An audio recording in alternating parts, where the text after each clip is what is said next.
என் ஆத்துமா மண்ணோடு ஒட்டி கொண்டிருக்கிறது, உம்முடைய வசனத்தின்படி என்னை உயிர்ப்பியும் என்று சொல்லி நேற்று நான் தியானித்தோம்.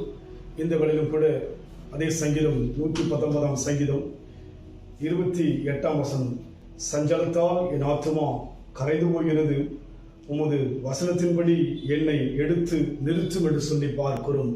தேவனுடைய வசனம் உயிர்ப்பிக்கிறதா இருக்கிறது. தேவனுடைய வசனமானது நம்மை நிமிர்ந்து நிற்கும்படியாக இருப்பதாக இந்த வார்த்தை மூலமாக சொல்லப்படுகிறது. சஞ்சலத்தால் என் ஆத்துமா கரைந்து போகிறது.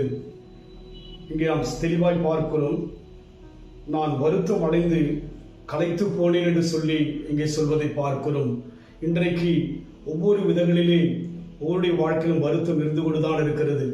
வேதம் சொன்ன வண்ணமாக உலகத்தில் உங்களுக்கு உபத்திரம் உண்டு என்று ஆண்டவர் சொன்ன வண்ணமாக நம் வாழ்க்கையிலே ஒவ்வொருடைய வாழ்க்கையிலேயும் உபத்திரவங்கள் பல கோணத்தில் கடந்து வருகிறது.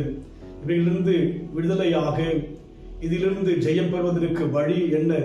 நம்முடைய ஞானத்தினால், நம்முடைய திறமையினால், நம்முடைய பணத்தினால், நம்முடைய சக்தியினால் செய்யக்கூடாத காரியங்கள் தேவனுடைய வசனம் நம் வாழ்க்கையில் செய்யும் என்று சொல்லி நாம் விசுவாசிக்க வேண்டும்.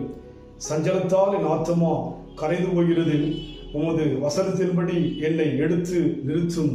நம் வாழ்க்கையிலே நம்மை தேவன் நிறுத்த தலைநிமிர செய்ய விரும்புகிறவராய் இருக்கிறார். நாம் ஒடுங்கி போக தேவன் அழைக்கவில்லை.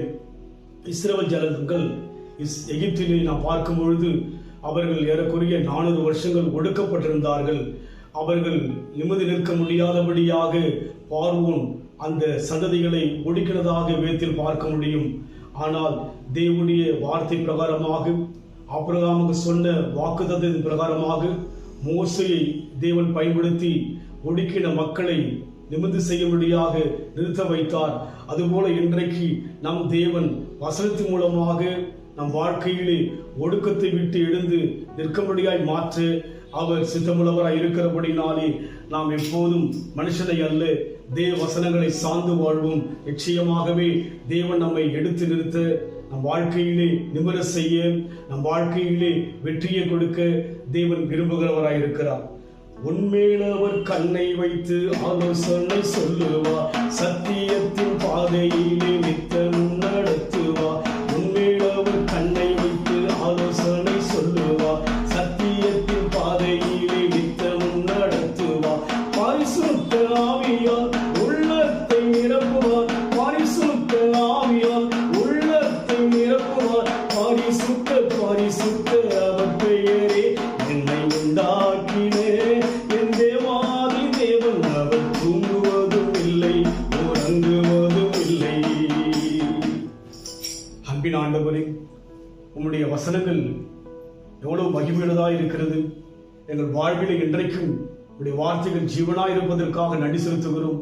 நாங்கள் வருத்தத்தினால், சஞ்சலத்தினால் எங்கள் இருதயம் கரைந்து விடுகிறது ஐயா. ஆனால் இன்றைக்கு எங்களை எடுத்து நிறுத்தும்படியாக, எங்களை ஆண்டவரே ஒடுக்கி விடாதபடிக்கு எங்களை ஆறுதல் படுத்தி, தைரியப்படுத்தி, உற்சாகப்படுத்தி எங்களை உயிர்ப்பிக்க நீர் உயிர்வுள்ளவராய் இருப்பதற்காக நன்றி செலுத்துகிறோம் ஐயா. நீர் பொறுப்படுத்திக் கொள்ளுங்க ஐயா. எங்கள் தேவையெல்லாம் அறிந்திருக்கிறீர், எங்கள் பிரச்சனையெல்லாம் உங்களுக்கு தெரியும் கர்த்தாவே. ஏற்ற வேளையிலே அதில் காலத்தில் எல்லாவற்றையும் நேர்த்தியாய் செய்வீர்கள் நாங்கள் விசுவாசிக்கிறோம். நடத்துங்க இயேசுவின் நாமத்தில் பிதாவே, ஆமென். கர்த்தர் ஆசீர்வதிப்பாராக.